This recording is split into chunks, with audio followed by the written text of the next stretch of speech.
Hello everyone, welcome back to the channel. Oh, I got some heavy shade here on the screen there. Let me change that a little bit. Hope you're having an absolutely wonderful day. I'm gonna move myself over here because I'm gonna have some stuff on the screen to the side. So welcome back to the channel. Hope that you're doing well, hope you're feeling good.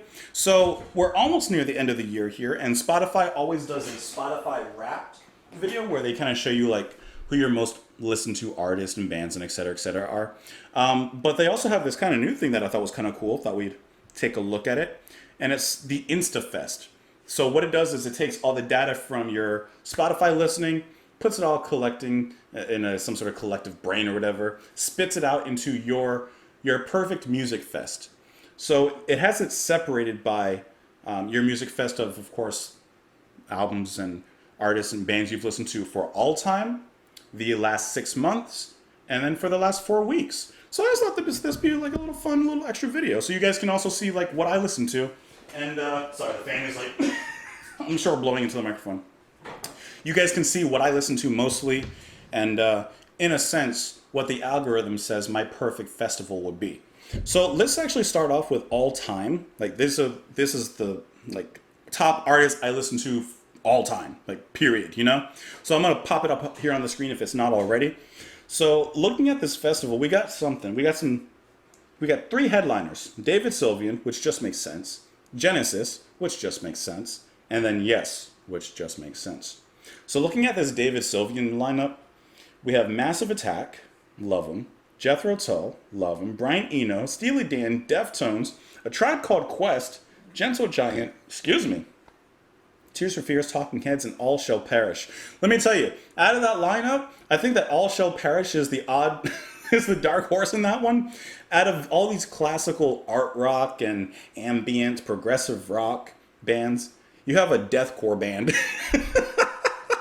Now, obviously, I listen to all of these artists here a lot. And yes, All Shall Perish is probably my favorite deathcore band. A Tribe Called Quest, love them. They definitely are in my top 5 probably of hip-hop and rap groups. Deftones, I love them. Haven't listened to them a ton recently, but that's always a good time. Tears for Fears, we've just been re-listening to them recently. But those top artists there, David Sylvian's always king. No matter what, he's always king.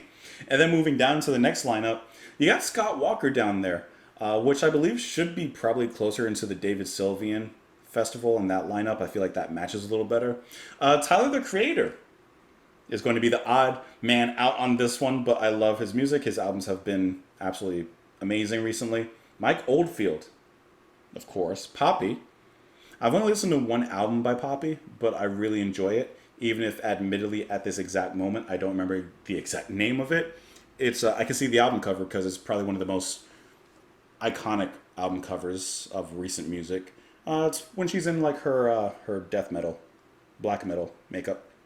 Let's see, you got Clipping, which is nice horror-based rap group. Issues, which I really enjoyed their R&B / I don't know, hardcore style that they got going on. Then you got Pink Floyd, ELP, and Denzel Curry. Listen, one thing I'm looking at this, and I'm wishing that the algorithm that spit this out at least kind of grouped artists together in some sort of, you know, style, like at least put some context and continuity to it, because there's artists in here that just kind of stand out. Now, I know that personally my taste kind of spread out a lot, so, you know, but I'm just looking at it like from a festival point of view. Like, come on, let's put some work in here.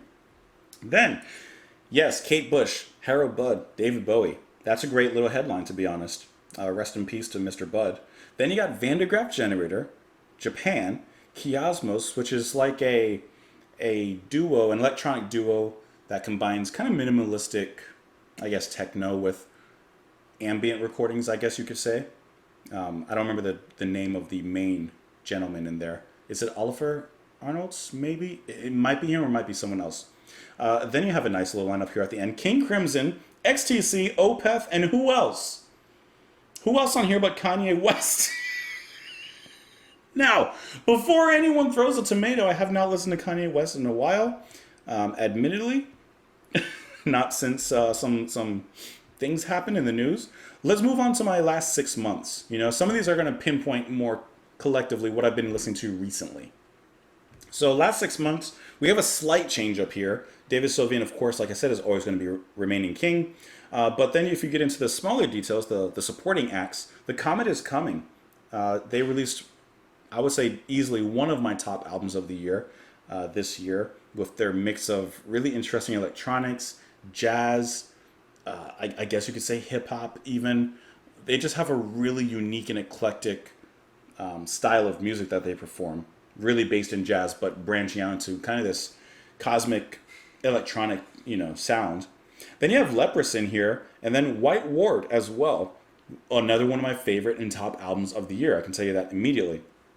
Moving on to the next headliner, Kiosmos. We have them again. This time with Steve Tibbetts, which I've told you guys in a video, I don't know, a few months ago, but I've been listening to one of his anthologies that just came out recently, and I really enjoy his playing there. Bomba Estéreo, me and my wife saw them just a couple of months ago. Absolutely killer show. You have Wet Leg in here, which I've just listened to their album this year that was released this year, and that's one of those albums I'm glad I didn't do a reaction video to, because if I listened to it and the first listen to it wouldn't have been something I liked. But that album's actually been hitting it really, really nicely. George Benson, awesome that he shows up here.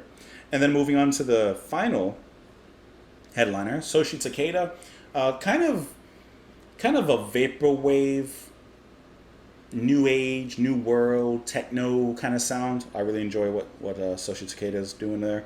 And then you have a lot of the same bands as before, but here in the mix now you have Enya, Kraftwerk, Nico Case, which I can tell you right now that Nico Case is on there only because I listen to Case Lang theirs a lot.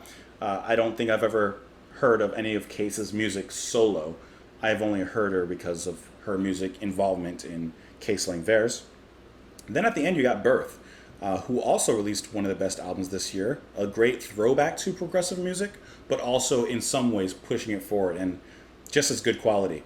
Then if we move on to the last 4 weeks, so this is really pinpointing what I've been listening to personally in the last 4 weeks. My top artist, honestly looking through it really quick, there's not a huge change. I do see some Todd Rundgren in here because I've been listening to the second half of Initiation, the second side of that album a lot. You have Two Way Army for reasons. You have Laura Marling for reasons. You have The Cure for reasons. And then moving down, you see Wet Leg once again. And the odd band out or artist that sticks out in here is going to be George Benjor, who I just discovered recently listening to his live performance of Taj Mahal, and I've been devouring his albums. Just an absolutely awesome artist. Don't quote me on this because I'm not familiar enough with him. I want to say that he's from Brazil, but like I said, do not quote me on that. I'm pulling him up really quick just to make sure. But great Brazilian jazz. Yes, he is from Brazil. Great Brazilian jazz and bossa nova, and like it's so fun. It's a really fun listening to his albums. Actually, fantastic. And then you have Ovid's Withering, another deathcore band, maybe blackened deathcore, however you describe them. They have a little bit of a symphonic sound. They just released a new album last year, really standing up quite nicely to their first album, which was a great debut. And then at the end, looking at the final headlining act, you once again have Soshi Takeda. Now you're getting some Wu-Tang Clan, because for the past 4 weeks, I've actually been listening to a lot of 90s, 80s hip-hop. I've been kind of going back and catching up with some of those classics, and I've been listening to a lot of Wu-Tang. And then you have a little bit of Frank Zappa and Ian Dury, primarily, of course, because I use Spotify to do the reactions as well. So you're going to see artists pop up here that I also do reactions to, mixed in with artists that I listen to on my own. So honestly, a pretty good festival we got going here. If I'm looking at just this one, I gotta say, I'm gonna go to David Sylvian. So that top headlining act is what I'm gonna be going for, and that actually seems like a decently chill time, There's some rock bands in there, but they're not like overly heavy, so you have a nice unique vibe in there as well. That would create a really cool atmosphere, and to end with the cosmic keyboard guitar work of Rundgren would be really cool too. So I like this. This is like a little fun experiment. So if you guys happen to have Spotify, you can also check this out. You can go to InstaFest app. I'll send it, or I'll put it in the description down below in case you want to try it out. You just have to link your Spotify here, and you'll get your own little perfect festival. So let me know what you guys thought. of these. Let me know what you thought of this little experiment. Hopefully you had a good time, because I had a good time looking at it. And hey, have a wonderful rest of your day. Thank you as always for being here, and I will see you guys later. Bye.